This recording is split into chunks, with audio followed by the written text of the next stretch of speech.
Essa semana começa agitada, né, nos bastidores da Câmara dos Deputados. O Temer vai batalhar para conquistar os votos de parlamentares indecisos na Comissão de Constituição e Justiça. E de acordo com o Palácio do Planalto, não sei a partir de agora, né, o governo conta com o apoio de 34 dos 66 deputados federais titulares da comissão parlamentar. A meta é ter pelo menos 40 votos, o que daria, né, uma margem de segurança para obter um relatório favorável contra a denúncia por corrupção passiva. Você acha que esse placar pode mudar a partir dessa prisão? Esse placar está totalmente em aberto, Patrick. Essa enquete é muito incipiente, ela não diz nada. É lógico que quem vai votar com o Temer agora não vai falar isso em enquete de jornal. Está negociando e não vai se expor a ficar recebendo telefonema e ficar recebendo e-mail de eleitor, de vem pra rua do MBL. Então a pessoa fica na surdina. Tanto que a maioria dos que responderam ficou na surdina, não deu a cara a tapa. E não é que essa maioria vai votar contra o Temer, é que isso está em aberto. As pessoas vão esperar até a última hora para ver se ficam no barco ou se pulam dele enquanto existirem coletes salva-vidas. Uma informação importante é que o Rodrigo Maia decidiu que não vai votar. Diferentemente do Eduardo Cunha, que votou na admissibilidade do impeachment da Dilma, ele decidiu que não vai votar porque o entendimento dele do regimento é diferente. Diz que ele só vota em escrutínio fechado, aí é fácil, né? E quando ele precisar desempatar alguma votação. A verdade é que o Rodrigo Maia está se preservando e está ali observando o jogo. Se ficar bom para ele, se ele sentir que o Temer está se inviabilizando, ele vai tirar o pé do apoio ao presidente. Ainda que isso signifique não renovar o seu mandato no ano que vem, porque ele só poderia se candidatar à reeleição para algo que ele já está, é algo que o Rodrigo Maia nunca pensou na vida ocupar, mesmo que por pouco mais de um ano, a presidência da República. Se ele tiver essa possibilidade, eu não tenho dúvida de que ele vai, sim, colocar o time em campo. Então, é um político cujos movimentos vão ser importantes de observar daqui para frente, é o presidente da Câmara, Rodrigo Maia. Quer falar alguma coisa aí, Andreasa? Eu continuo com a minha avaliação de que o Michel Temer não cairá, de que ele ficará presidente absolutamente anulado, sem conseguir avançar nas reformas até 2018. Está em campo aí, aliás, a Vera me chamou a atenção para isso no final de semana, está em curso aí, com a costura de todos os partidos, um acordão para que assim fique até 2018. Nesse sentido, a gente não pode se enganar com esse tipo de enquete na Câmara. Como disse a Vera, aqueles que votarão, afinal, pela permanência do Michel Temer, não vão declarar voto antipopular agora. Eles vão lá na hora se expor, votar e acabou. Votar a favor do Temer é votar a favor deles próprios, deputados, é a favor da manutenção do establishment. No final das contas, nessa altura, é bom para todo mundo que fique assim.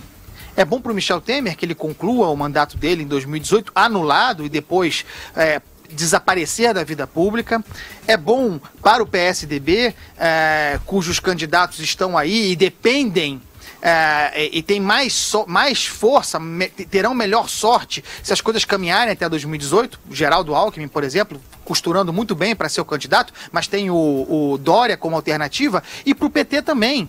Para o Lula, o melhor cenário é esse, essa que é a verdade. Deixa assim até 2018, vamos começar a desconstruir o Instituto da Delação Premiada, em grande parte graças ao Janot, que ofereceu as ferramentas para que todos pudessem atacar as delações, o Instituto da Delação, que é a base da Lava Jato, e assim nós vamos até 2018. Com o Lula, não se enganem, candidato e forte. Vai, Madu. Eu discordo da Andreasa. No sábado, antes de viajar, eu tive num almoço aí só com big shots. Então é óbvio, eu era o único pobre miserável, mas com grandes big shots do PIB nacional. Não sei nem por que me convidaram, mas ali conversando e assuntando, eu percebi o seguinte, que as pessoas existe um movimento dentro do empresariado que admite, e mais do que admite, deseja o Bolinha Maia, né, o Forrest Gump brasileiro, no lugar do Temer. Por quê? Porque é de grande interesse que se conduzam, que se dê sequência às reformas, né? E o Temer, nessa situação aí de zumbi, de morto-vivo, do jeito que ele está, sendo empurrado com a barriga um dia após o outro, ele provavelmente não vai tocar, não vai ter como se ocupar dessas reformas que são muito interessantes. Então, como se diz, né, a palavra da moda, já está precificado a saída do Temer, quer dizer, já existe um desejo manifesto de que ele seja substituído o quanto antes, para que com o compromisso com o Bolinha Maia, para que ele taque pau nas reformas. Isso também já meio que acordado com os parlamentares, que no fim das contas são ainda sustentados por esse empresariado forte aí.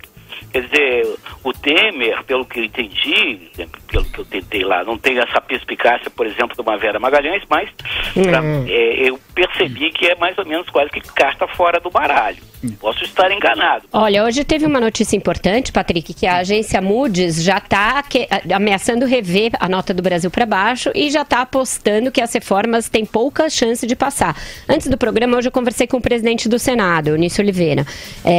Ele disse que a trabalhista, ele acredita que passa no Senado antes ainda do recesso. Ele reafirmou essa crença de que ela passa. Mas na previdenciária ele não quis apostar suas fichas, não. E você veja uma notícia muito importante que tem hoje no Estadão, que é uma coisa que a gente falava aqui quando da aprovação da PEC do teto. Que a PEC do teto, sem a reforma da Previdência, ia virar um tiro no pé do governo. Por quê? Porque ela estabelece um teto de gastos e se você não reduz o seu gasto com a Previdência, ele começa a ocupar quase tudo aquilo entre o que você tem para gastar e o teto. É como se fosse aquele chão que vai subindo e ficando aquele teto de quarto japonês, que a pessoa fica meio esmagada ali. Então o governo está se vendo diante da possibilidade de não cumprir o teto, estourar em muito essa meta e ter de cortar, aí sim, na carne. Aí sim, de verdade, amputar membro mesmo, porque aí vai ser corte de pessoal, corte de despesas obrigatórias. Então a situação financeira do governo vai ficando muito mal. A possibilidade de cumprir o déficit que ele mesmo estipulou como meta fiscal para esse ano também já está bastante comprometida.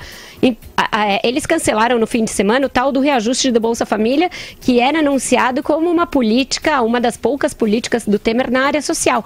Vai ficando sem discurso. O discurso de que ele era a salvação da lavoura na economia não vai colar mais. Eu estou vendo a hora que esse governo vai ver um cadafalso abrir sob seus pés. A situação vai ficando... É uma situação, pessoal, muito, muito curiosa, mas mostra como as instituições funcionam no Brasil. Nós temos um presidente profundamente impopular e as consequências disso para a atividade pública são mínimas. O presidente da República depende hoje, a sua manutenção depende exclusivamente do Congresso, especificamente da Câmara. E o que acontecerá, é a minha aposta, que ele giboiará até 2018, como eu disse antes. A Câmara não se moverá contra o presidente da República, não se iludam. Mas aí entra esse componente, né? O presidente ficará boiando até em 2018, nenhuma reforma acontecerá. É a salvação do establishment. O establishment aposta todas as suas fichas na eleição de 2018. A reinvenção do sistema. Todos os partidos estão apontando para essa direção. A queda do Temer agora significaria sim o Rodrigo Maia assumir uma eleição logo depois convocada por ele próprio, Rodrigo Maia, 30 dias, uma eleição indireta na Câmara, em que ele, Rodrigo Maia, inclusive pode ser o forte candidato, eu apostaria nele, já falei isso aqui. Mas para o establishment político, esse ambiente de incerteza não interessa.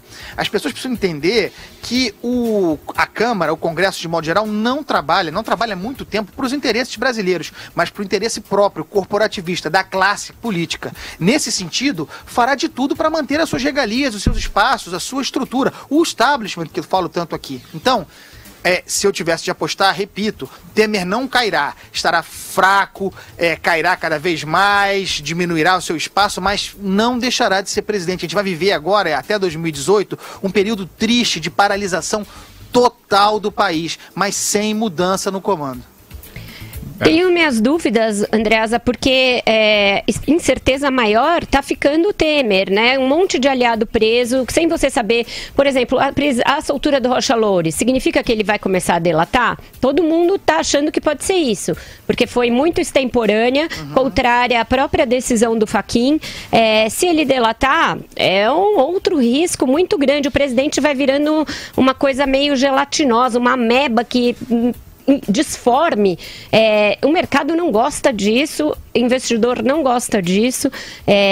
Não sei, eu tenho minhas dúvidas. Eu não aposto minhas fichas totalmente na permanência dele, não. A gente tem sempre de esperar por fatos novos. A história recente da República Brasileira e, devo dizer, a própria atuação do Ministério Público sugerem esse tipo de coisa, que fatos novos aparecem. É possível que uma delação, que algo desses nomes, por exemplo, do próprio Gedel, preso agora, tem o Funaro, tem o Eduardo Cunha. Nós não estamos dizendo aqui que nós sabemos disso, o governo não está puro, mas o mercado gosta de estabilidade. Com toda a gelatina que o Temer e o governo Temer possa se transformar, é uma gelatina sobre uma mesa, né? A queda do presidente, o surgimento de uma eleição indireta, abre essa mesa, né? Abre essa mesa. Aí é a incerteza. Andreasa. É disso, uma incerteza maior, é disso que o mercado não gosta. Fala, Madu. Estabilidade significa equilíbrio nas contas públicas, Andreasa. O setor privado, que é uma parte importante da sustentação do establishment político, ele já se ajustou e não aguenta mais fazer ajuste. Né? A sociedade, a opinião pública, as classes médias e tal, também não dão menor sustentação para a classe política. Então, eu não consigo ver onde que esse establishment político está apoiado. Né? Hoje as pessoas, existe a percepção, e principalmente da parte do empresariado, como a Vera mostrou muito bem, o desequilíbrio das contas públicas pode levar o Brasil a um default, quer dizer, ao Brasil como aconteceu com a Grécia, uma falência. Então é fundamental também, além das reformas, que você faça cortes importantes no setor público antes que você não tenha mais escolha. Entendeu? Então a questão toda é a economia. Hoje o governo Temer, ele não tem nenhuma sustentação econômica. Então isso aí me deixa realmente com sérias dúvidas que ele consiga levar esse pseudo-mandato dele a termo. É pseudo porque o presidente não consegue nem decidir se vai a uma viagem do G20. Ele está fazendo agora uma espécie de bem me quer, mal me quer, para decidir se vai ou não. É de um ridículo muito grande. A Dilma pagou esse tipo de mico. Não deveria ir, né? Pois é, eles acham que agora ele cancelar mostra tibieza, mostra fraqueza se ele não for. Para você ver, a situação é bizarra mesmo, é grotesca.